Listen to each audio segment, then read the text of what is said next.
is up, YouTube? Alright, so you hear the frogs. These are the ones we caught last year. And we're up with quite a few. And it looks like we retained some, which is pretty cool. This just started last night, I guess, before I went herping. Came home, loaded up the car with flashlights. Ended up putting my snake pole and net in there and whole butt. But that's not what we're going to talk about. We're going to talk about the isopods.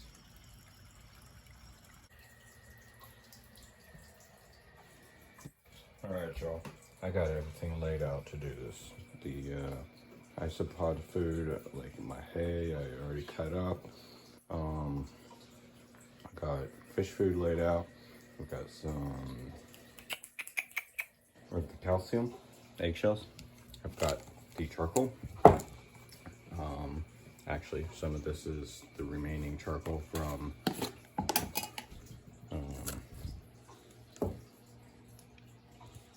like bag of organic charcoal, natural charcoal. So maybe I'll use that up. I don't really care for that since I started burning stuff. I like the bigger chunks of wood. I feel like it's more nutrients in it. Anyway, let's get to this. I'm kind of pressed for time.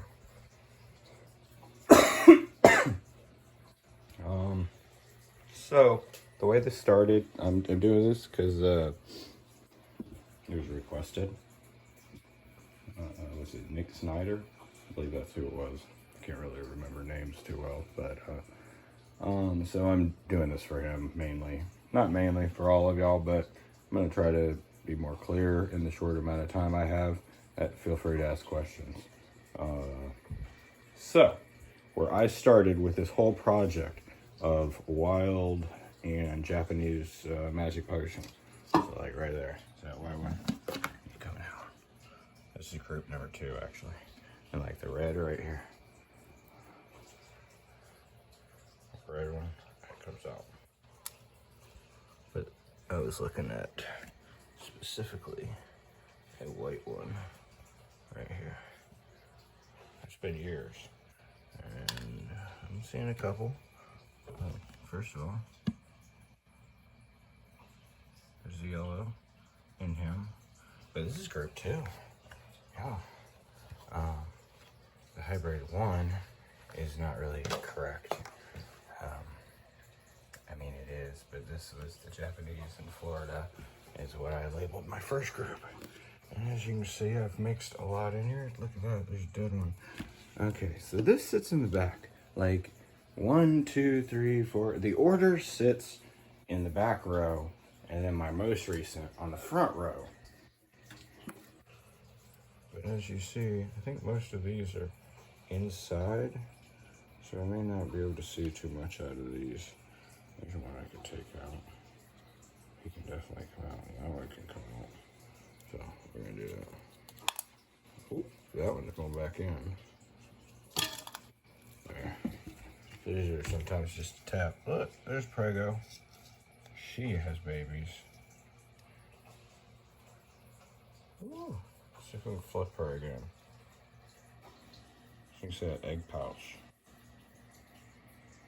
Sometimes when they're that fat, they actually start laying them in your hand. We're gonna put her back in so she can have this. So we can take him out. He's got too much red tint in the body.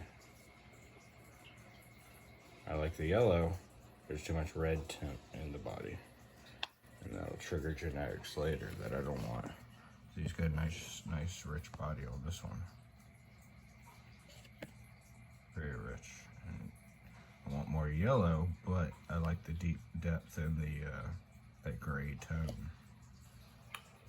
So here we're gonna look again, see what else I accidentally like. That one. Oh, it goes back in here. Even though there's quite a bit of red in that. There's just a little bit of red, but that yellow, the yellow is really deep. So we're gonna look back through these because I know there was a couple others I tapped in here. Look at that big guy. Showing a lot of red on that too. So that's all I do. Match them by color, take out things. I don't have enough genetics to really leave all of these. I mean, I shouldn't say it like that. I don't have enough in here to keep leaving or keep pulling everything like those two. So this is group one. This is where everything started. At one point I put the wrong one from one of these and back in here, and it screwed up. No. Whew, I take that back. This one's been left. It was that one I screwed up. It's that one. Because I pulled, and I've been using that one for a while. Yeah. So anyway, you see roughly how I'm pulling colors. You see the red tones, the solid bodies, stuff like that I'm pulling.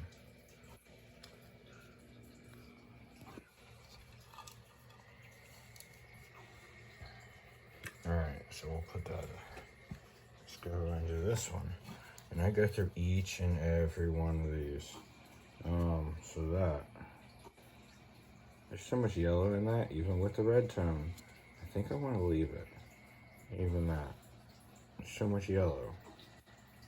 The gray head gives me hope, and I know a minute ago I pulled one out with a gray head and it had a red body. But like, that red body I think wouldn't be one I want to come out. That one right there.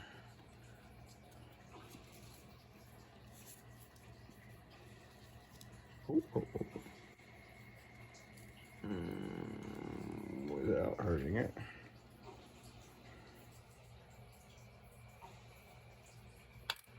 Just drop it back in. Alright, so you get an idea of what happened down the line. They've kind of progressed. I have left these alone. And then after this, ooh, we got spiders. So, spider-wise, just flick them. Just flick them, poke them. They die. Anyway, so, yeah, we get spiders in these things. And like I said, I leave them for so long, I don't really see what happens. So these are progressing well. And eventually I'll mix these up. Like he comes out. There's no yellow in that. None. Why would I keep that in here? But, he does carry his genetics for the yellow, even with that body. And in this case, you know, I've just put a wild recently in with this container. We'll get to that. I'm gonna drop that in there just because he has the genetics I want. And they're going darker the way I want. So we're gonna strengthen his genetic with theirs. Yeah, that's how that works. Their genetic is getting close. So, like I said, do something like that, you put the wrong one, screws up everything. And that could happen. Could happen. As you see, some of these groups got really tight. And this was my white skirt. Oh, shoot. He carries a genetics for white skirt even though he's solid. Oh well, that's not a big deal. Read labels. So, white skirt. Let's see if it shows. Definitely shows. So that's what we're trying to reproduce on these. Even though pretty much all mine will have this genetic. Everybody. Reds, everybody. All my Armadillidium vulgares. So, we are going to leave them the way they're doing. I like that. We take out the solid. So this is this was the first genetic, a black spot that I saw. I don't know if it's reproducing the color. Actually, it don't look so well.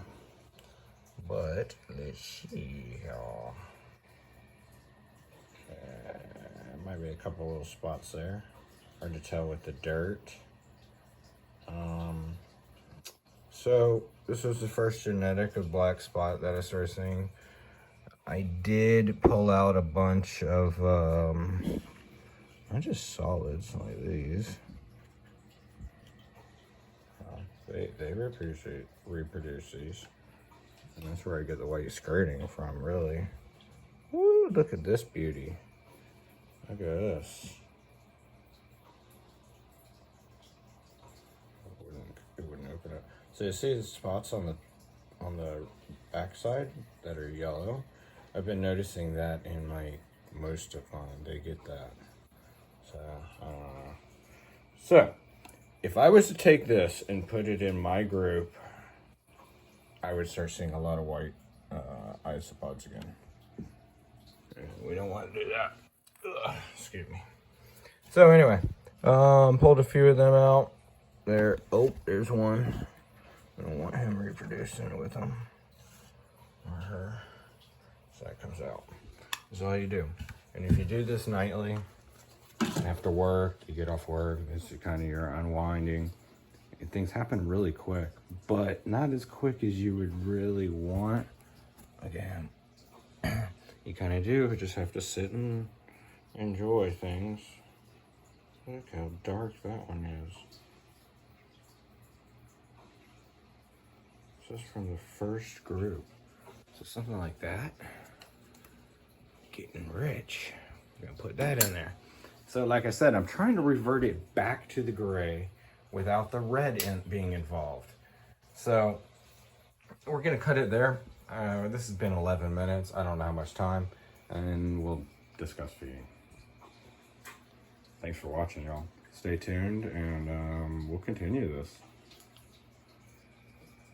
Like, subscribe if you enjoyed, if you're learning anything.